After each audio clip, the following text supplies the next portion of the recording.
Dans cette capsule, on va découvrir les variables associées à l'espace et au temps en physique. Donc, ces variables-là vont nous permettre de calculer, entre autres, des vitesses, des accélérations, des déplacements, des distances parcourues pour différents objets dans le temps, dans l'espace aussi. Ces variables qu'on explore aujourd'hui, ben, elles sont la base de toutes les autres qu'on va voir en cours d'année dans le cours de physique. Avant de parler des variables associées à l'espace et au temps, j'aimerais faire une parenthèse sur le système de référence. Donc, un système de référence en physique, c'est super utile pour analyser les différentes situations. Si on n'a pas de système de référence, c'est difficile de situer un objet dans l'espace, dans le temps. C'est difficile de voir qu'est-ce qui se passe avec cet objet-là. Donc, le système de référence qu'on va utiliser, c'est un système que vous connaissez déjà. C'est le plan cartésien. Exactement le même plan cartésien que vous utilisez en mathématiques depuis fort longtemps. Donc, ce qui est important avec notre système de référence, pour chaque situation que vous allez utiliser, vous allez devoir déterminer l'origine. Donc, l'origine d'un plan cartésien, c'est la coordonnée 0, 0.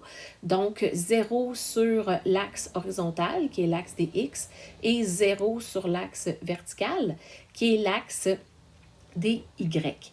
Donc, par préférence, je vous dirais, souvent on va placer un objet qui se déplace à l'origine d'un plan de référence, d'un système de référence, puisque c'est beaucoup plus facile d'analyser les données qui sont associées à cet objet-là s'il y a les faufounes assises sur l'origine, c'est-à-dire sur le 0, 0 d'un plan cartésien.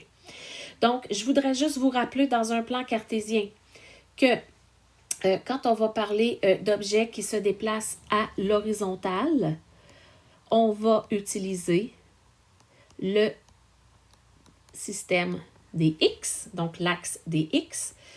Dans l'axe des X, quand on se déplace vers la droite, c'est positif. Quand on se déplace vers la gauche, c'est négatif. Donc, vous devez garder ça en tête. Quand on va parler d'objets qui se déplacent sur le plan vertical, on va utiliser l'axe des Y. Donc, l'axe des Y, il est positif quand on monte vers le haut et il est négatif quand on descend vers le bas. Donc, c'est exactement la même chose que vous avez vu en mathématiques. Donc, gardez ça en tête. Les objets qu'on va analyser vont soit se déplacer juste à l'horizontale ou juste à la verticale et parfois vont se déplacer dans les deux dimensions en même temps. On va voir ça plus tard. Alors, la première variable qu'on explore, c'est la variable de position. Donc, la position va être représentée soit par la lettre X ou la lettre Y. Ça va dépendre si on est sur la verticale ou sur l'horizontale. Et elle va toujours se donner la position en mètres. Donc, le mètre, c'est l'unité de mesure du système international pour la position. Donc, par exemple, si j'avais un axe de référence en X ici, qui est en mètres, et que j'avais un 0 ici, 2, 4, 6. Là, vous comprenez le principe. Et que j'avais un objet qui se situe exactement ici. Alors, ce que je pourrais dire, c'est que la position de cet objet, elle est de 4 mètres.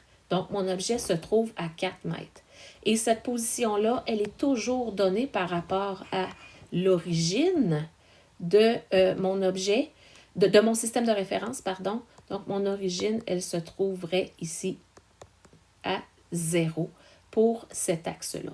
Ça serait le même principe si j'étais sur la verticale et une position pourrait être négative. Donc, si je poursuivais mon axe dans ce sens-là ici, puis que j'avais moins 2, moins 4, et que je mettais un objet ici, bien, on pourrait dire que sa position, elle est de moins 4 mètres.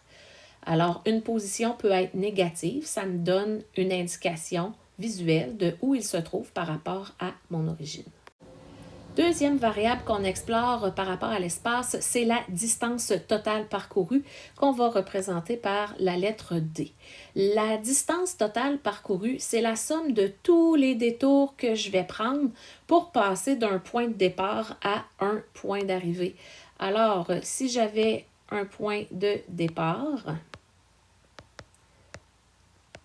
et un point d'arrivée qui était ici, si je veux tracer ma distance totale parcourue, bien, ça se peut que je fasse ce trajet-là ici et je vais arriver à mon point d'arrivée. Donc, si je calculais la distance totale parcourue, je devrais additionner tous les petits segments que j'ai parcourus pour passer du point de départ au point d'arrivée.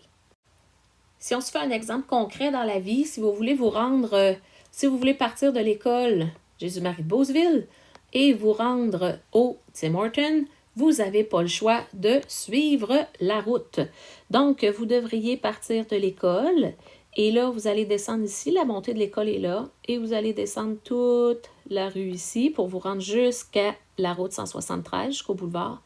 Et là, vous suivriez le boulevard, jusqu'au Tim Hortons. Ça serait votre distance totale parcourue. Prochaine variable qu'on explore par rapport à l'espace, c'est le déplacement qu'on va représenter par un delta x. Donc, un déplacement, c'est la distance directe, en ligne droite, entre un point de départ et un point d'arrivée. Ça veut dire que un déplacement, c'est orienté dans l'espace. Ça veut dire que je sais vers où je m'en vais.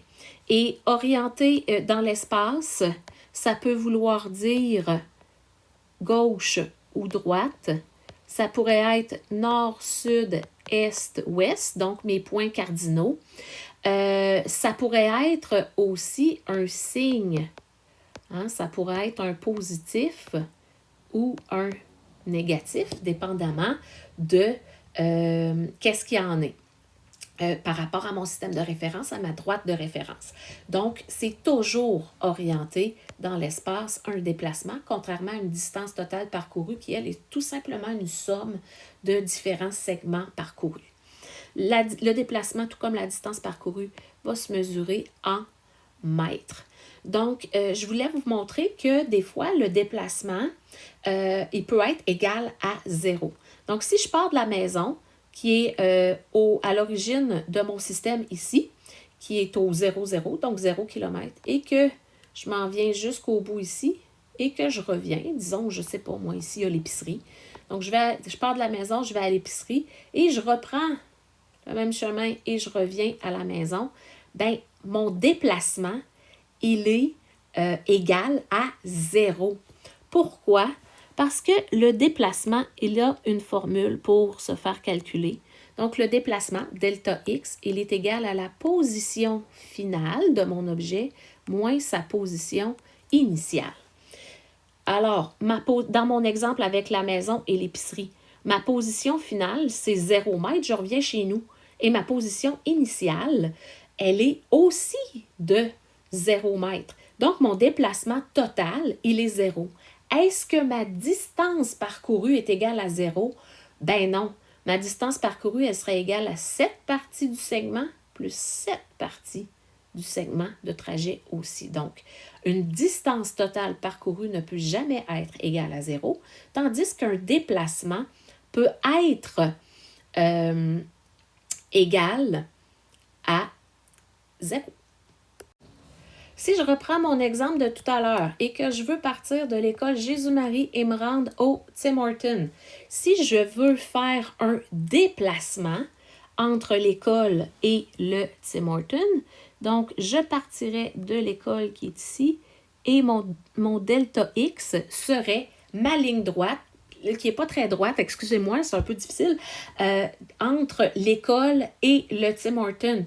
Donc, si vous vous rappelez ce qu'on avait fait tout à l'heure au niveau de la distance totale parcourue, on était parti de l'école, on avait descendu la rue ici et on avait pris le boulevard jusqu'au Tim Hortons. Vous voyez que le déplacement est beaucoup plus court. Est-ce que c'est réaliste de partir de l'école et de se rendre au Tim Hortons en déplacement? Ben non, vous ne pouvez pas passer à travers, vous pouvez pas passer à certains endroits, c'est impossible parce qu'il n'y a pas de rue, il n'y a pas d'accès. Donc, souvent, on n'a pas le choix, il faut faire la distance totale parcourue dans la vraie vie pour passer d'un point A à un point B. Alors, ce petit exemple-là fait un résumé de ce qu'on vient de voir sur la distance totale parcourue et le déplacement. Donc, si je regarde le trajet en rouge ici que mon papillon effectue, la petite ligne pointillée, alors on obtient ce qu'on appelle une distance totale parcourue. Et si on regarde ce que mon papillon fait en jaune, ici, on obtient un déplacement, delta X, donc qui est un déplacement. Voilà, donc vous voyez qu'une distance totale parcourue, elle est plus grande qu'un déplacement.